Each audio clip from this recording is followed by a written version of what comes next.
Biddy. Oh, Biddy. Yeah, this is why you don't work with animals.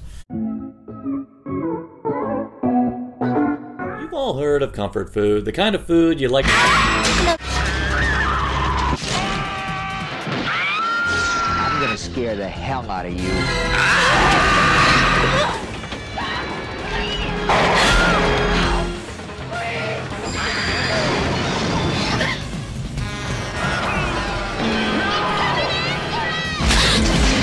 Cracking up.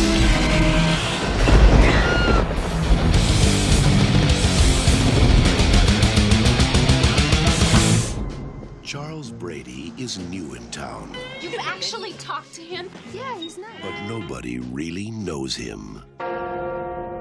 Like his mother. You cannot be in love with this girl. I don't know who you are, but I know you're not who you say you are. Somebody help me, please!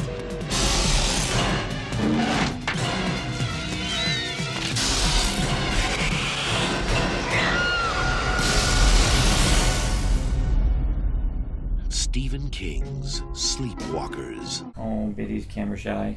Yeah, she's not like Trouble, who like loved being in front of the camera. Yeah, this one's for you, Big Trouble. Yeah.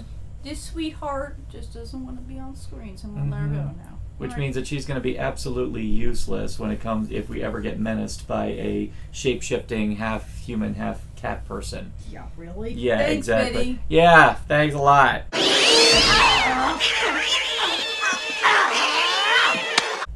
So, yeah, I'm looking down at you. Looking down. Oh yeah, now she's like chilling out. Oh yeah, now she's all chill. She's like, Yeah. So, in our attempt to display how infinitely adorable our kitty is, it was all meant to be in keeping with the theme of the other celebration of our kings and queens. In this case, we're back to King, and by King, we're back to Stephen King. This one actually, Narcotic Casserole does have a history of, because if you go on our live streams, we still have this. When we did our live viewing session of this film. You're right, Mr. Everybody should learn to keep their hands to themselves. Yes! what the? It's still one of my favorites, just because if you know the movie in question, it's one of those. It's okay, it's fine, and then there's a sharp left turn that is made. You can, if you see the movie, you know exactly what it is. So I was testing unsuspecting people. I'm like, let's see what happens. People really should learn to keep their hands to themselves. Here's yours. And when that scene happens, man, they all were like, what the hell? And I'm like, yo. Yeah, wait for the ride, guys. The big tip for anyone who knows this movie and wants to show it to people, you make sure that they're walking in blind. I mean, don't tell me anything. Yeah, it doesn't. Now it's messed up, but it's not barbarian levels messed up when you go in blind. But it's definitely one of those things where it's like, I'm sorry, what? When certain revelations happen. Yeah, it's like the movie. Should we say what the movie is? Well, I mean, they clicked on the thumbnail. I think it's pretty clear. It's Sleepwalkers. Somebody help me, please! When made the rounds briefly online about people actually acknowledging how amazing this movie is. It's awesome. It's a movie where it starts off and you're like, okay, movie.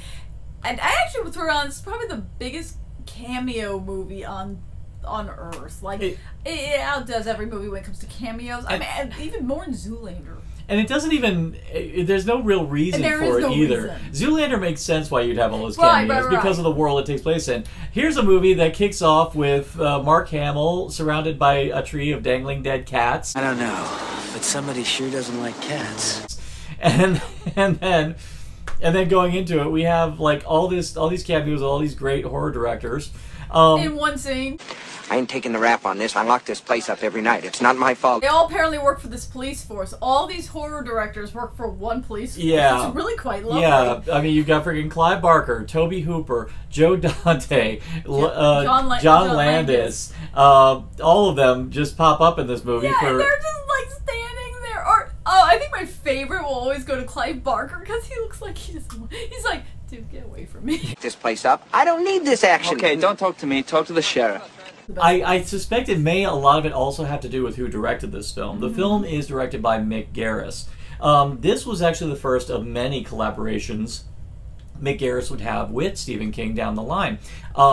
Stephen King actually handpicked Mick Garris because he really enjoyed Mick Garris's work on Psycho 4. And actually, to his credit, we really do need to spotlight Psycho 4. Yeah, we have to talk about the Psycho. We need to talk about the Psycho movies one day, but really Psycho, actually, all the Psycho movies. Yeah, actually, it's one of those few. We'll get into that. We'll get into that later. But in any case, Mick Garris is a filmmaker who's actually been in the business for years. He even worked on Star Wars.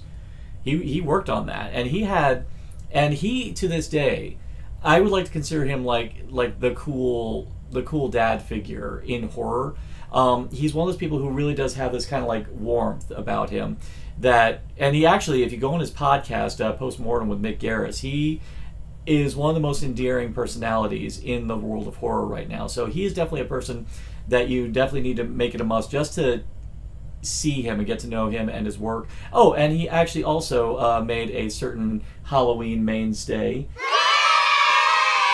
And so he did that too. So he's got his fingerprints in a lot of things. So this was his, even though he had directed films before, I think he also directed Critters 2. This was his first major collaboration with Stephen King, and a very fast and very close friendship formed after that. And there is a level of warmth in the way this film is directed, and I think that's kind of a deliberate choice. I feel like there's a lot of shots that are very uniquely directed. It's not just average directing. Like, there are some unique shots. Especially the finale where you get a little bit of a creep show style, where the lighting with the blues and the reds and the Dutch angles. It's like, we know what we are. We're having a ball. Just go with it, and it works to its advantage. Yeah, there's no real rhyme or reason. I mean, actually, this is actually the rare thing for Stephen King. This is actually not adapted from any source novel. This is an entirely original screenplay that King had been wanting to make for a while, and part of the reason why he chose Mick Garris was because unfortunately Stephen King has had bad encounters with other filmmakers who, at the second they get one of his scripts in their hands, they just toss it. Kubrick! But when Mick Garris got a hold of the script, he was like, I like the script as it is. I'm gonna go ahead and make it like this. And I mean, granted, that sounds like, he'll do whatever King says, but it's more the fact that they both had the same shared vision to pull it off. And the thing is, the movie is, unlike, no offense, Maximum Overdrive, this movie's pacing is on point. It is quick, it is solid, it doesn't waste time on anything, it is bonkers from one point to the next, and once it really goes crazy, it goes there. But there's so much, and the thing is, the MVP of the entire film is a fucking cat.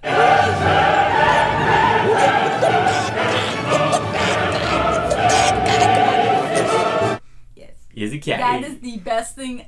Even on the, was it the Shout Factory? Oh yeah, even on the Shout Factory Blu-ray. Oh, and yeah, that's the other thing. This movie, unlike our previous example, does have a special edition Blu-ray, and it's amazing. It's Scream Factory, and it has an incredible commentary with Mick Garris and the two stars, Brian Krause, who most people would know from Charmed, and Madchen Amick, who mainly people know from Twin Peaks, and also Riverdale. Yep.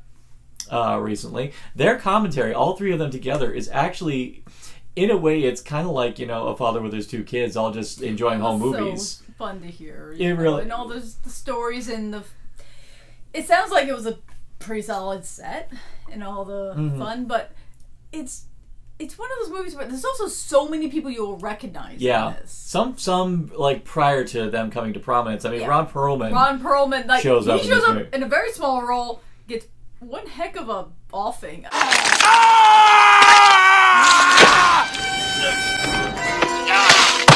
mean, he's not killed, but it's funny. I mean, we have to speak of Mom. Oh yes. Well, and we haven't even gotten into the synopsis yet. Yeah, I know this movie's just too much fun. we I don't want to tell you the synopsis. I just want you to go into this movie. Just go into it. You really shouldn't know the synopsis because that's going to ruin the fun. Yeah. And it's not going to ruin the fun.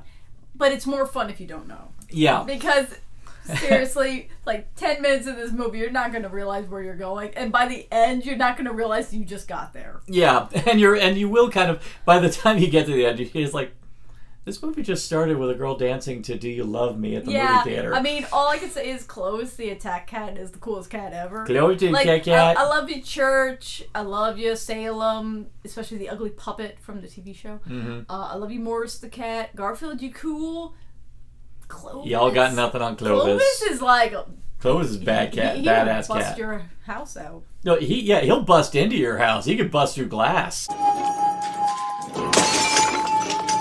Yeah. And he's not like a magical cat or anything like Salem or Binks or any of them. He's not magical. He is just a cat. He's like Maximus from Tangled, only he's a cat. Yes. Yes! Like, if you think Maximus a horse, but put him into a cat body, that would be Clovis. Yes. Clovis don't play. Not at all. That's kind of an amazing thing, is that this whole show... And Clovis, this cat, and actually it was a real cat. It was an actor. They don't use prosthetics for him. Oh, actually, that does lead to a really cool story. Is that now common practice in a lot of movies, particularly when you're dealing with hero cat, or basically like cats or any animal that has a prominent role in a film. Normally, they would get multiples of lookalike cats in order to because there are cats that can do certain things. On command. It turned out the one cat that they needed. It turned out there was this one just amazing cat that just did everything, and ended up kind of hogging the spotlight. Yeah, normally you have a cat that's like, oh, this one does laying around, doesn't respond to things. This one meows on cue. Blah, blah, blah. Apparently, this one single cat was like, no, man, I got it all. Yeah, and he did. I'm like, he is also the cutest cat ever. He's a freaking cute. He's a big old. Not a chonk, but he's definitely like not chonky. He's a full. He's full. a big baby. He's a big baby. He's not chonky. Yeah, he's not chonky. You know, but he's an official police officer. He's an official police officer. He would get he's a partner. He's like Jerry Lee from K9. Yeah, he has a partner, and his best partner ever. Best partner ever, who introduced us to the wonders and glory of the rodeo song. Hey, there comes Johnny with his pecker in his hand. He's a one-ball man, and he's off to the rodeo. Just look it up. It's a great fucking song. I didn't realize it was real, and then I realized it was real, and I'm like, it's a great fucking song. But, the characters in this movie are so ridiculous. Like, you have Glenn Shaddix from Beetlejuice. Like, nobody has not a moment. Every actor in this film has a moment. Even that one cop, that one doofus cop, has his I can't shoot my gun very well moment. Like,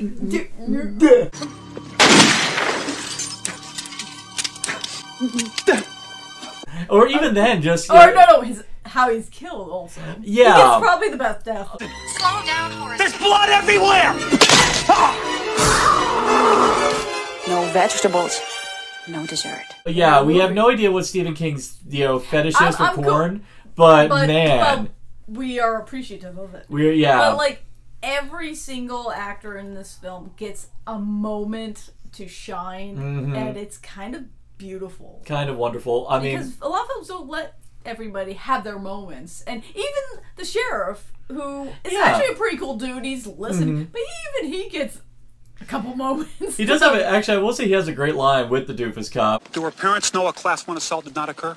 You mean, do they know she managed to avoid being raped by the bastard? Yes. This guy was like a prototype for Deputy Andy from Twin Peaks. Except I think Andy was a little more sharper.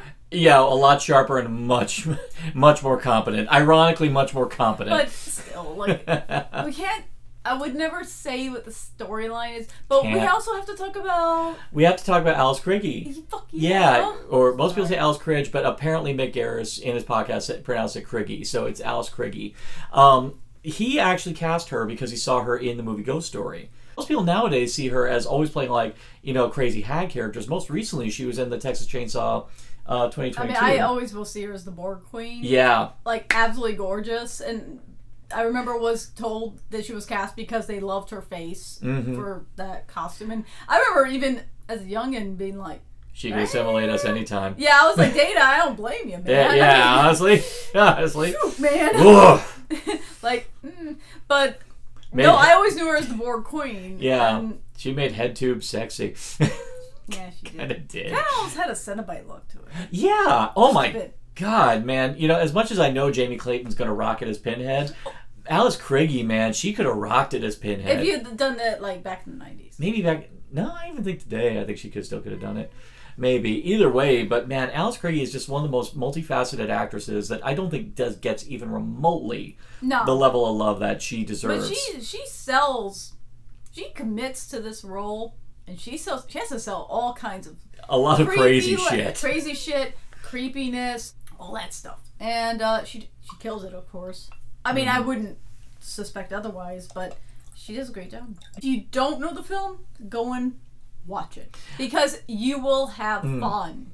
And it's a short watch, hour and a half. It's a breezy watch. Moves quick.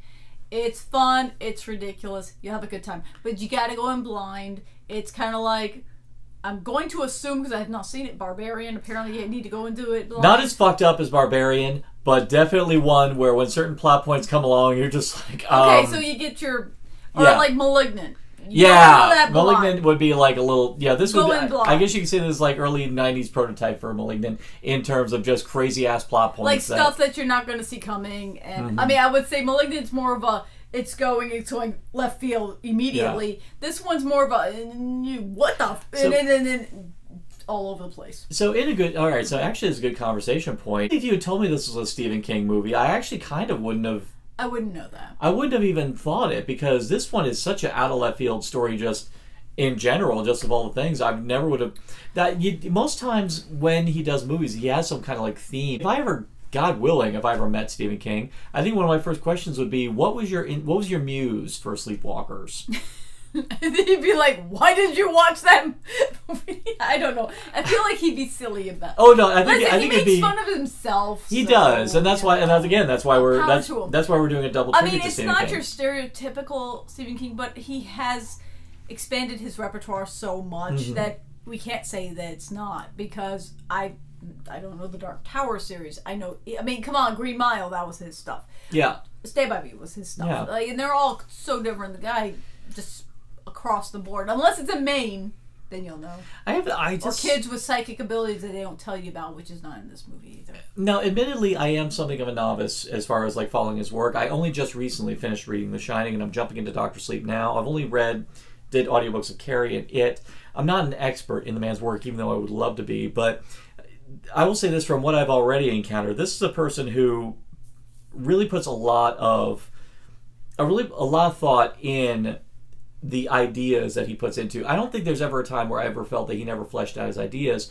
And the one problem with a screenplay is that unless you're really good with visual storytelling, it's really hard to convey a history of it. Honestly, I kind of wish he could like look back and make a book version of Sleepwalkers. I'd love to see what would his book version be. Like, because you can do more. You can show us hell. You could give us the person. What is Clovis thinking? You know? Yeah, it'd be very interesting. I would be very fascinated.